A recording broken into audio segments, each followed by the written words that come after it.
Guys, welcome back to the Heavenly Bread podcast. I don't know what episode we're on for this season. I don't know either. But I think it's about 10. Okay. Just round up. I think it's around, actually, no, down. I think I saw the other day it's more than that. I think there's like 12 or 13 episodes out right now just from you and I. Wow.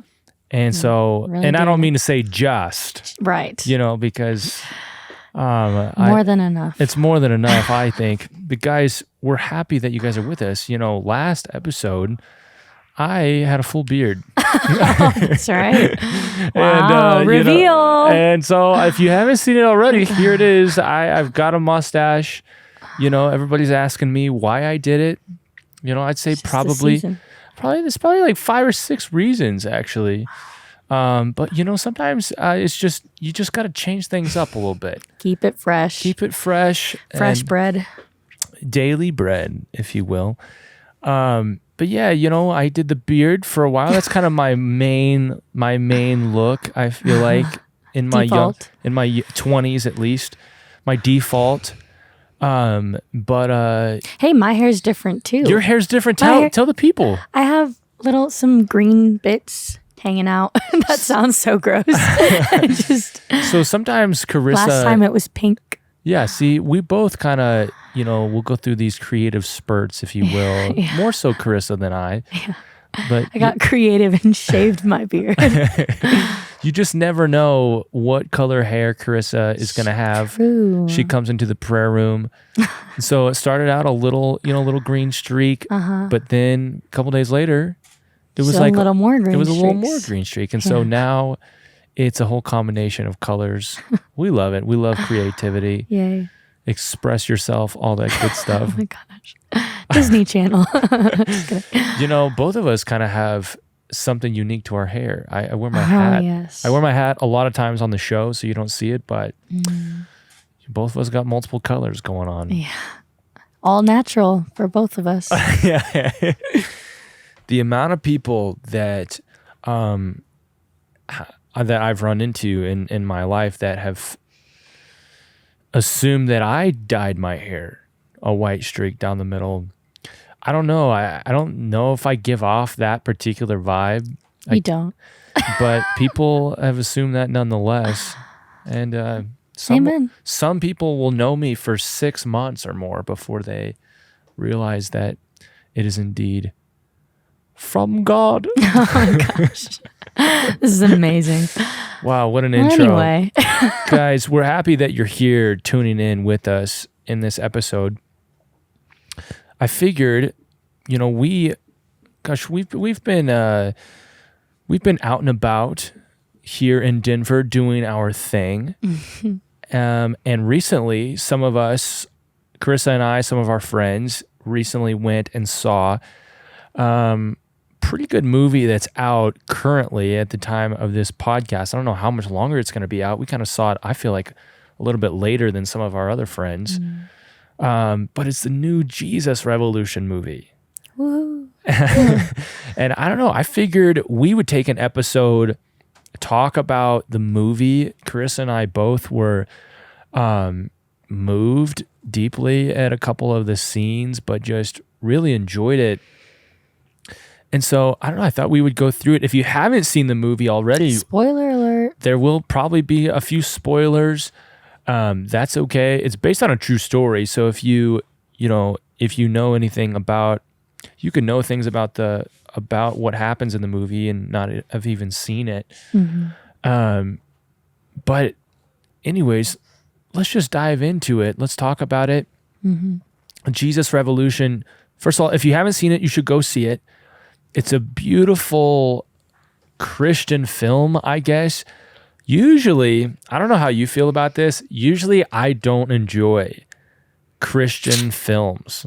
You know what I'm saying? Don't have the best track record. You know, I don't want to like come at any specific like don't. any people, but just like usually they're just cheesy or they're like the acting's not great or the dialogue isn't super realistic or it's low budget.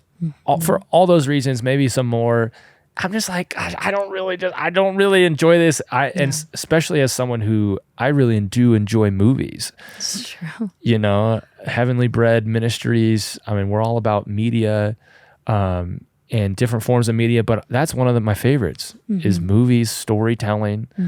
And so I'm oftentimes disappointed at Christian movies, but this movie is not like that at all. Would you say that? I would say that. Definitely much higher quality of a film. Like I'm talking on every level, the acting, the cinematography, the storyline, the dialogues, everything is like up to standard and just like, you know, what you would want out of a movie. Plus it's based off a true story. So it's telling a story of something that truly happened, which I've realized some of my favorite movies, actually most of my top 10 favorite movies are based on true stories. So all that being said, super high quality. So we go into the movie, and do you want to explain just a little bit, like a big overview, what is the movie about? Oh, geez. Give me the historical background here. Well, I mean, the Jesus movement, I think is what they called it, right? In the 70s? Yes, early 70s, like 70, 71 is when the movie takes place. Yeah. Oh, I don't know that this is the best job for me. We got Calvary, Church, I'll fill in Chapel. the gaps. I'll fill in the gaps. You might have to. Oh, you just want me to take the lead? You might have to take the lead. I'm so bad at this kind of thing. Hey, I was just going to lob it over to you, you know? Just pass it back. Well, guys, you're just seeing us how we are. And that's God bless. We like to lean on authenticity on this show. We're not going to edit this, and that's going to be okay. God. All right. Let's get there. So why don't you ask me the question? So could you give us a little context? You know what? Yes, the movie? I think I will. I will give you a little bit of context for the movie. So the movie takes place around a movement of God. They called it back in the day, this is the early 70s, they called it the Jesus movement. I think they called it that because that's what Time magazine ended up calling it.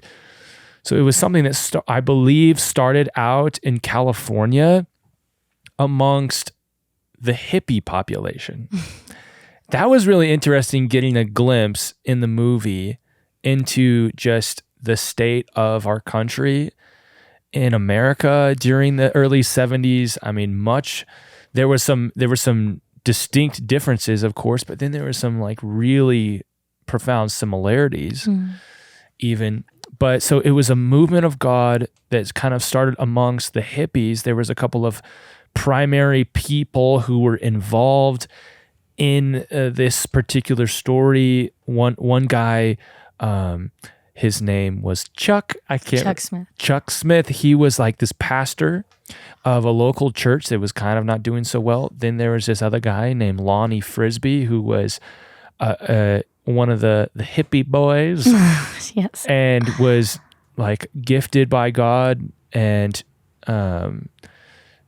just used greatly during the revival. And then the movie specifically follows a guy named Greg Lowry, who was a young person during that time.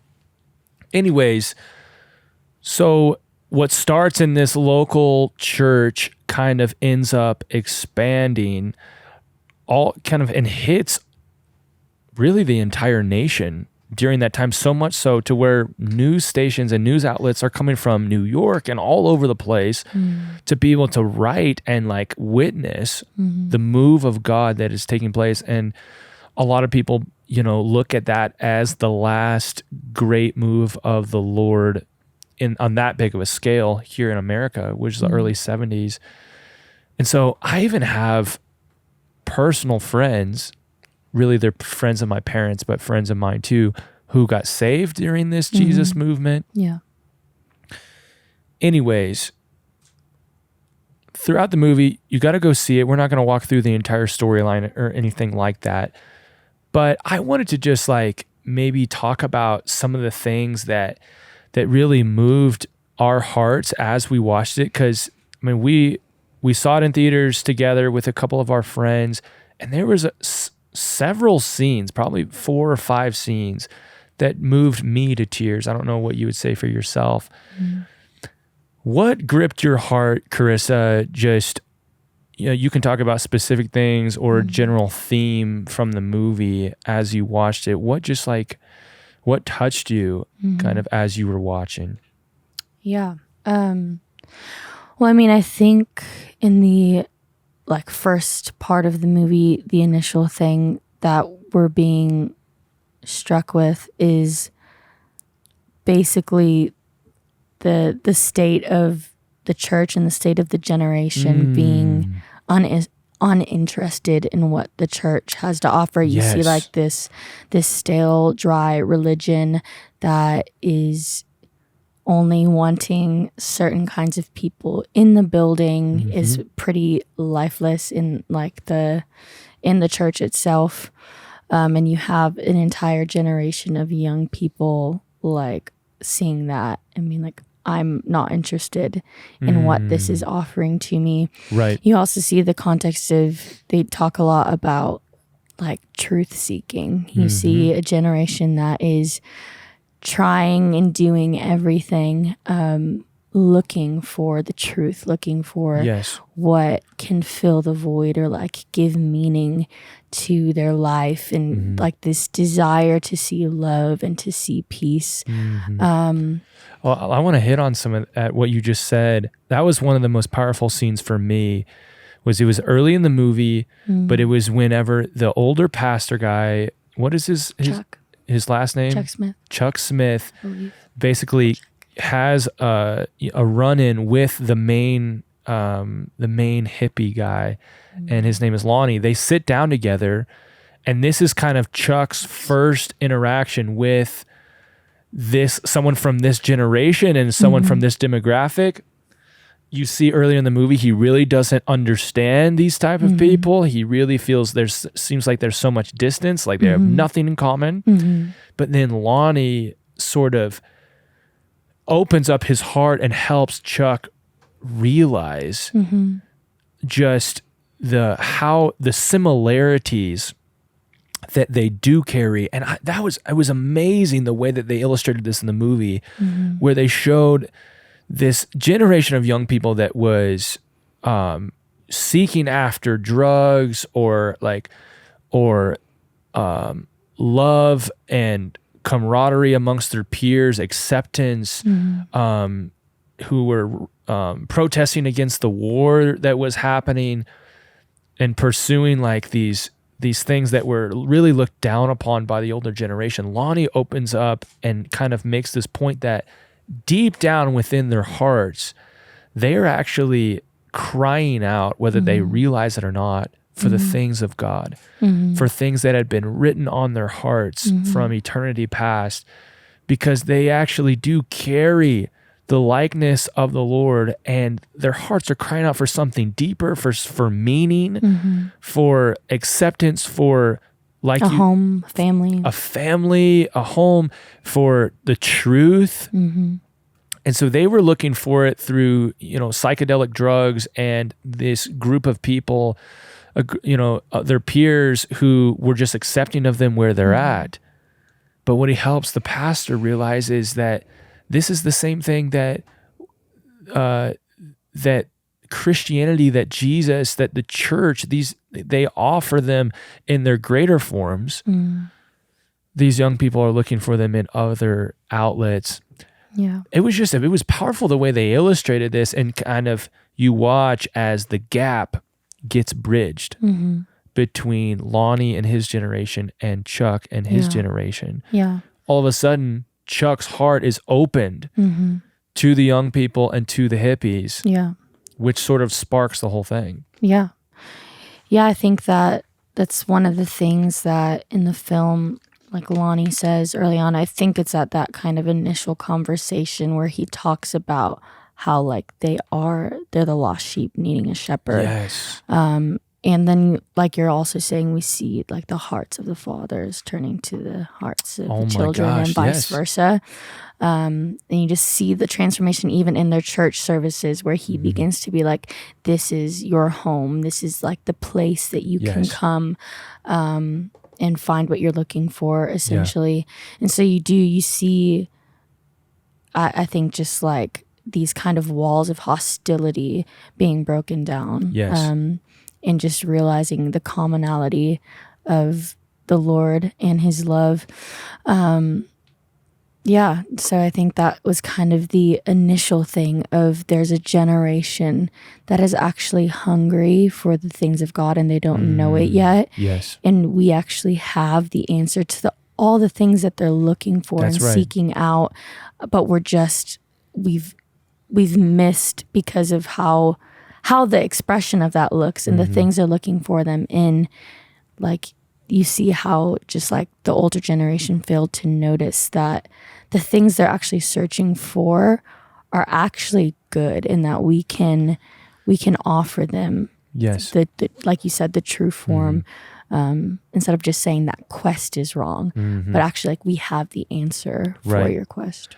I think another interesting thing, as things start to take off in the movie, in the revival, Jesus starts moving on the hearts of the young people, and he starts, whenever the Lord does that, whenever he did it in the Jesus movement and any movement of the Lord, it's always so interesting to watch the religious people and the way that they react, and the way that you start seeing pushback from within the church. And it was like the people who had gone to church for their whole lives, now that the Lord is actively moving in their church, now they're offended. Now they have problems with the way that it looks like. Now they want to oppose and all that. And you're just like, oh my gosh, I can't believe this is happening. Well, I feel like it's so revealing because,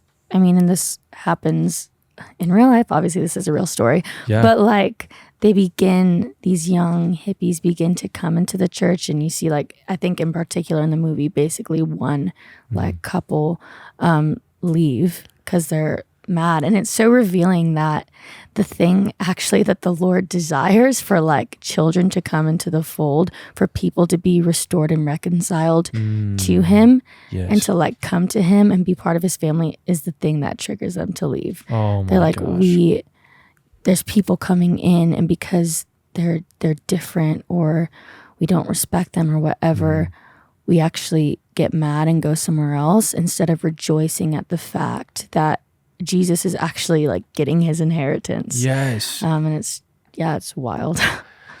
I know. And it's like, I don't know why. I used to have this idea that if the Lord was truly moving in a place, that everyone would love it. And that is a naive idea. It wasn't true in Jesus's day. It wasn't true in the book of Acts, and it has not been true throughout all of human history. Not only will society push back if the move of God is impactful enough, but even from within, the spirit of the age and then the religious spirit, both of those spirits begin to rage against a true Jesus movement. And I mean, the Pharisees were the ones who it was their mission to take down Jesus. And whenever he started moving in signs and wonders and bringing the kingdom of God to the earth, what did they say? He's doing it this is demonic. He's doing it by Satan's power. Like, this is not right. Or even people bringing like radical expressions of worship that weren't like comfortable yet, like Mary, or even like Hannah's prayer. All these things where it's people are bringing themselves and their situations and their praise to the Lord, and the religious spirit always looks at it like looks down on it. That's right. You mentioned Mary of Bethany. She brings her costly oil, wastes it at Jesus's feet, and who comes at her with accusation? The disciples. You mentioned Hannah as well, Samuel's mom in 1 Samuel chapter 1 and 2. You see, she is, or what were you specifically referencing with her? Well, just like she's before the Lord weeping in prayer, like basically groaning too deep for words. That's and right. I think, is it Elijah? Eli, yeah. Who is like supposed to be the one in touch with the Lord. the and he's like, religious you're leader. drunk. Yeah. He doesn't recognize like the Yes. spirit of prayer. He when it comes. misdiagnoses a move of God on someone's heart Yeah. as something that is negative Yeah. or something bad. Yeah. And it's like, man. And so that will always happen. And then you get to Acts. Obviously, the disciples in Acts and Paul and all those guys, they had run-ins with the religious leaders, but also the revivals in the book of Acts were touching cities. Mm-hmm. And they were messing up secular economies, in which, sparked a whole nother side of rage. Mm-hmm.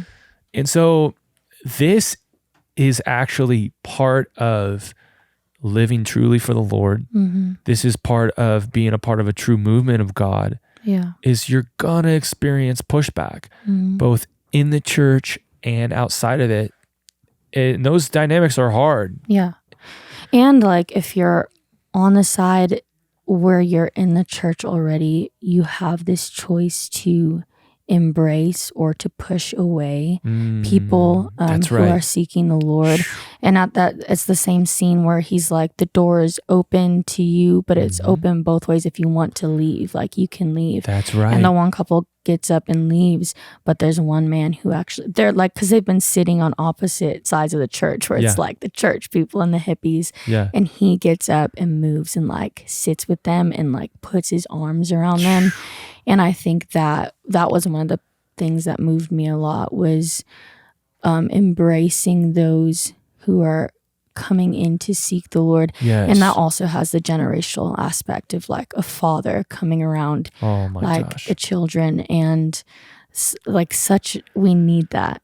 We need the generations to embrace one another and the different demographics to embrace one another. Yes. Because we're one body. Even as I was saying earlier, like breaking down that wall of hostility, that's Ephesians 2. And it's he has brought us near by the blood into one body, that like we're not just one with God, but we're one with each other. Yes. And so that picture of us learning to actually embrace those who the Father accepts is, I think a huge part of even continuing to see like lasting revival. That even there's like a cry for us now, like for the revival in Gen Z, and I so desire that. I want that, but it's like it's not just unto Gen Z getting saved. Like there's that oneness of the body where entire families are getting saved, or we want Gen Z to run,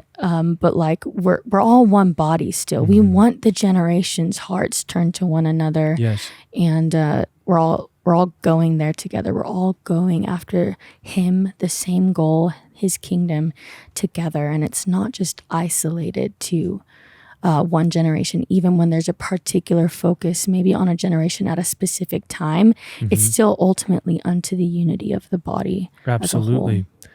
I can't help but think, I think when we watched the movie, I think one of the things that probably just touched us both was seeing the similarities of the times of the early 70s in this movement, and then also feeling like where we're at in the body of Christ and in American history on the brink of a movement of God. Even, just in the recent weeks as we're shooting this episode is, a few weeks into what's been happening at Asbury and what's been kind of breaking out on different college campuses. You see a hunger for the Lord. You see just people beginning to get set on fire for the Lord again, specifically amongst young people. And the timing of watching a film like this and then feeling like we're in the early days of a movement of God and understanding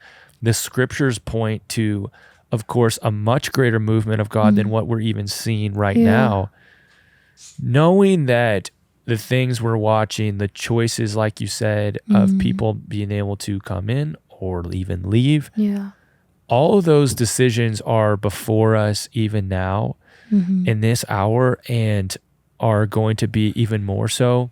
Yeah. We're going to have the choice to embrace what he's doing in our time period, or we're going to have the choice to be offended. There's going to be, and the scriptures talk about so clearly, Matthew 24 and other places where Jesus is like, let me tell you one of the signs of this time period, guys.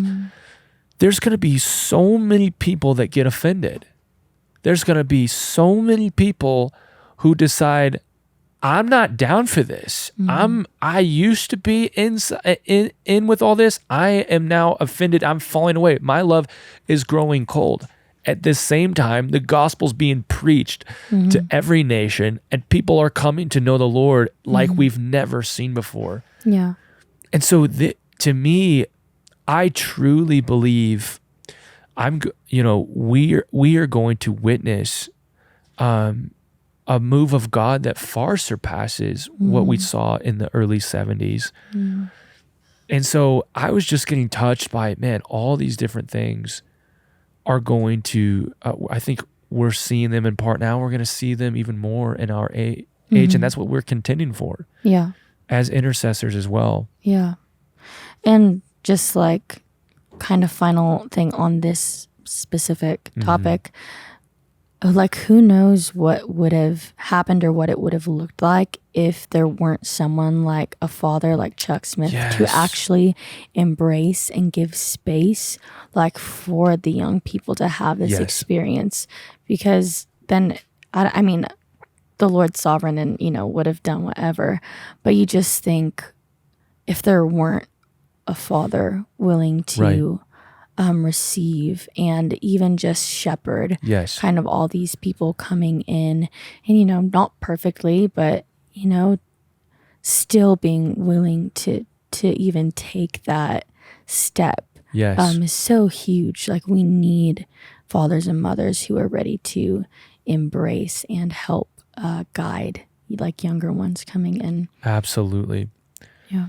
I want to talk about one more theme from the movie that just has really been sticking with me. I've thought about it in the days after we saw the film. Was this one of the beautiful things about the Jesus movement illustrated in the movie was how the Lord uses weak and broken people to do great and beautiful things. And we see this specifically in the movie with a guy named Lonnie Frisbee. Was used greatly amongst the hippie population to kind of jumpstart the Jesus movement. Was involved in the early stages of it, kind of one of the leaders in the early days. But here's my thing is, while the Lord uses weak and broken people to do great and mighty things, I've been so pained in my heart just related to the true story of even specifically Lonnie. And his story is not actually super unique. I mean, this happens in lots of moves of God. A lot of times the people that the Lord uses greatly, they have throughout their journey parts of their life where maybe they dipped into compromise and sin. Maybe they got caught up in different things, in theological error, whatever it is. Something specifically like even, I mean, and this is not, I don't want you guys to hear like I'm coming at him. I mean, this is just, this is history, and I think we can learn from it. Specifically, Lonnie in the movie, you love him so much in the movie because he's such a beautiful player in all of this. But we know from the true story that they illustrated a little bit the beginnings of it in the movie, that there was conflict, there was some offense. He starts dipping into some compromise, ends up leaving the movement early. We know from real life that he ended up dipping into compromise sexual compromise throughout his life into the 70s, 80s, would come back to the Lord and was used to start another pretty big movement of God. But what I've been pained about was just taking a look at his journey post movie, understanding that he contracted AIDS later in his life, kind of in the 80s. The AIDS like destroyed him physically, and he ended up dying. I think it was in 1993. He had come back to the Lord. He had repented of different lifestyles.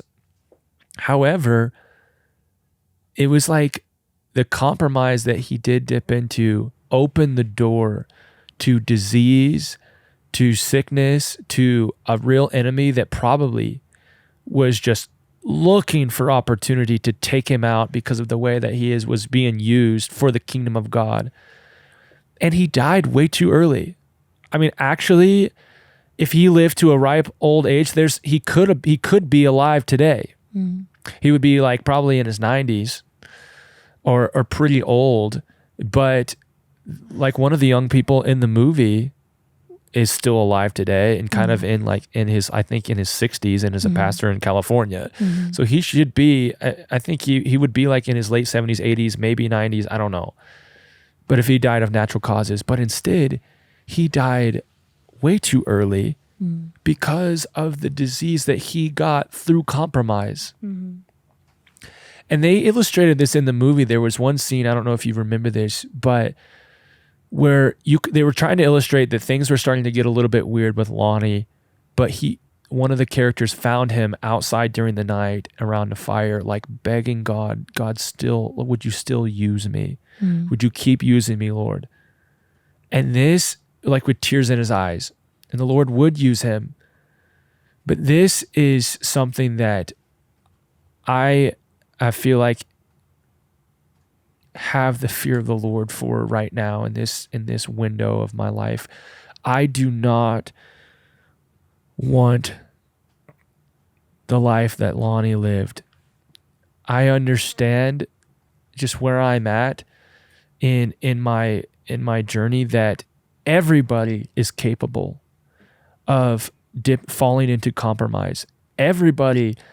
It doesn't matter that you're used greatly in your younger years. There is a real enemy that is trying to take you out and wants to steal from you, kill you, and destroy even the legacy that you leave behind. And this is actually something that has really just pained my heart from the story. I think the story of Lonnie Frisbee is in some ways an absolute tragedy that I have begun to ask God for mercy for my generation, but more so, guys, I've been asking the Lord for mercy for myself. Lord, would you make me a faithful steward of the things of God? Would you build character in me that I would not be subject to the same fate where I'm gifted, I'm used by the Lord in these awesome ways in my early years, but somewhere along the line, I get offended. Somewhere along the line, I dip into compromise. Somewhere along the line, I open the door for the enemy to insert, whether it's whatever it is. I mean, we see this with the life of David. David was forgiven of his sin with Bathsheba, and yet the Lord told him, David, there's going to be consequences to this. There's actually the sword is not going to leave your family. And we see over the course of the rest of David's life, the pain and tragedy of the consequences of his sin with Bathsheba resulted in tragedy that hit his family.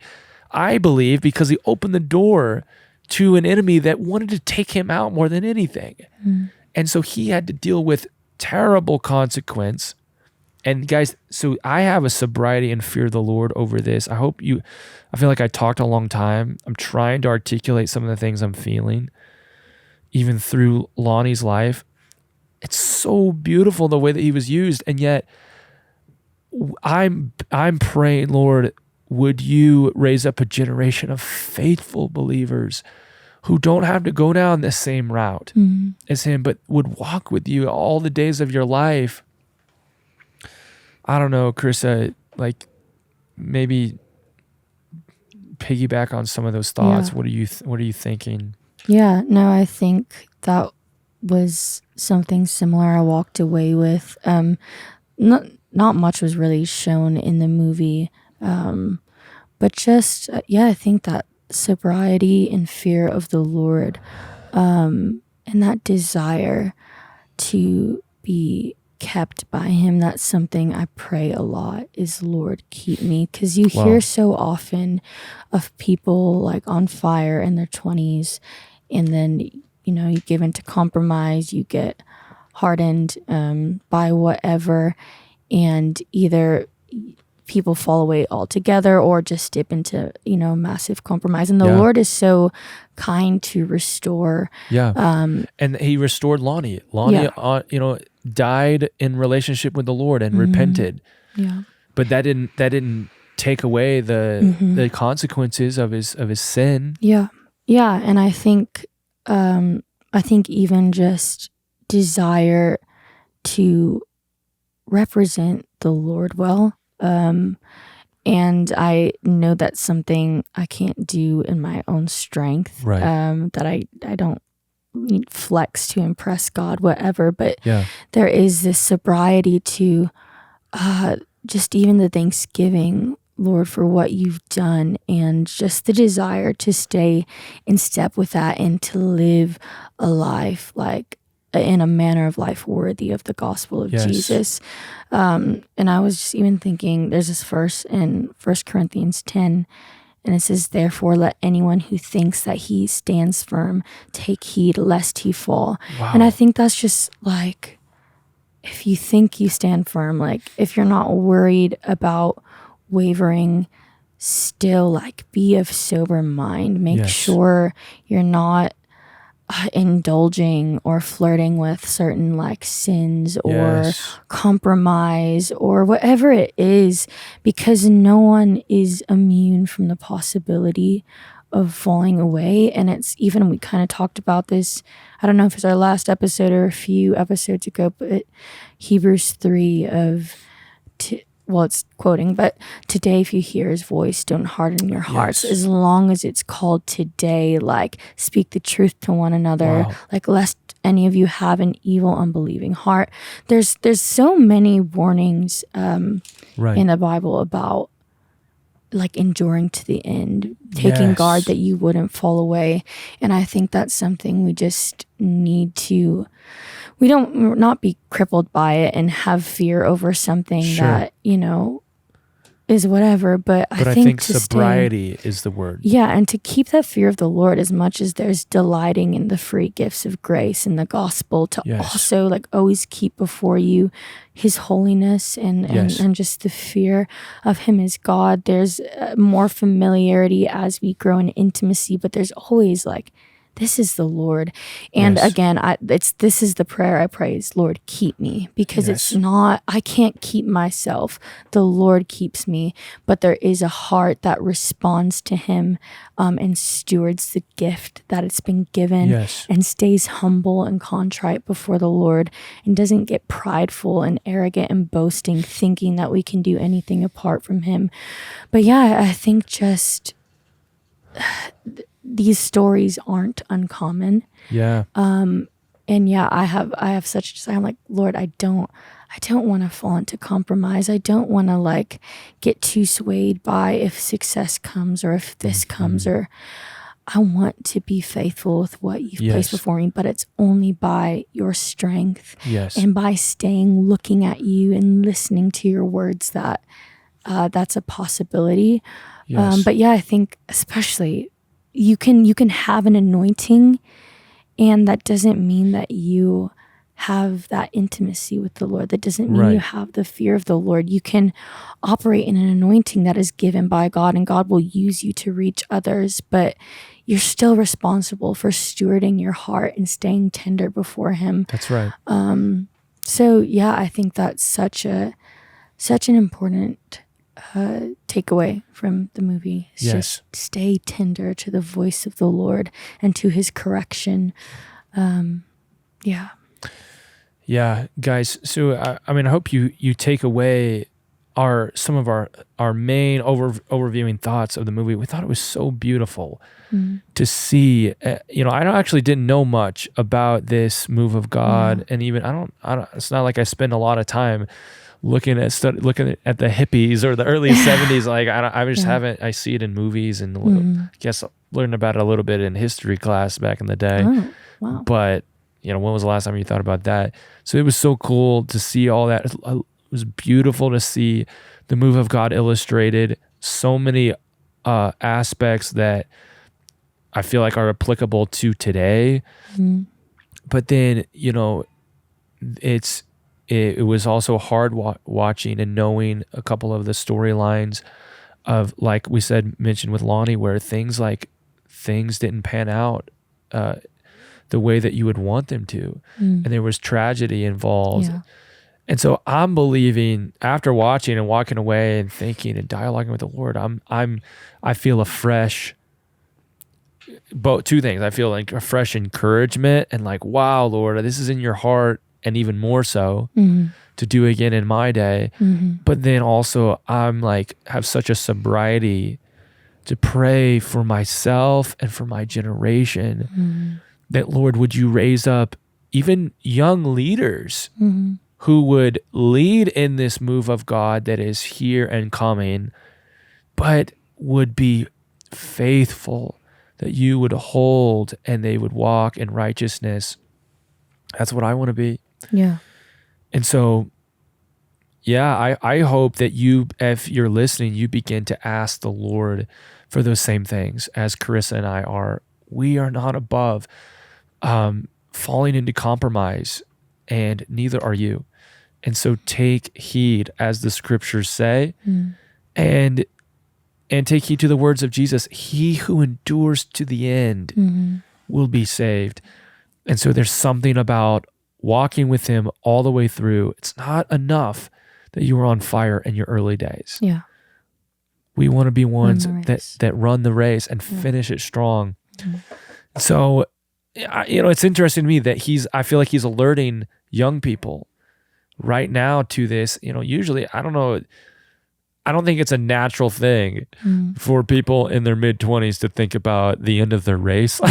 Yeah. But that's something that he's just sparked in me. I'm like, and it is possible to run well and end well. Yes. Like, that's not unheard of either. We're not just trying to say everyone's going to compromise. Absolutely. But yeah, I think just staying sober to that reality that if you think you're standing firm, like keep seeking him and staying tender. Yeah. Him. That was something that moved me so deeply when I went to Jesus 22. Earlier this year, is I got to see a couple of leaders who had gone through great persecution, even in Chinese prison, and who were at the end of their life and had opportunities to deny Jesus in the midst of great persecution, and yet they held to him. And I just couldn't believe how much that touched me to see real life examples of those who had endured to the end. Yeah. I think we need those examples, and I want to be that. It gave me something to like visualize for myself, but I also want to be that for the people coming up after me, that Nathan and Charissa were faithful through their journey. Doesn't mean there won't be mistakes, but that we were consistent in walking hand in hand with the Lord. Anyways, it's good. Guys, hope you go see the movie. I think that you will enjoy it just as we did. And I hope that you've been enjoying these podcast episodes. Charissa and I, we love to do them. And just to have conversation about Jesus. If you're just moved by the show or by Heavenly Bread Ministries in general, I want to invite you guys to even sow into this ministry financially. We have links in the description if you're watching on YouTube. where you can give a one-time gift, or you can even become a monthly financial partner. Every single avenue of that people give, it helps us be able to do this ministry in a full-time way. It helps us be able to pay our staff members, expand the team, get new equipment, get the message of Jesus out.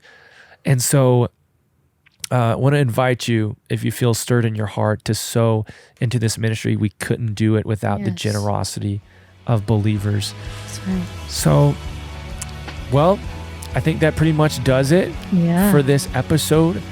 This has been Jesus People. Having Jesus conversations. To provoke greater love for Jesus. And we'll be back with some more episodes down the road.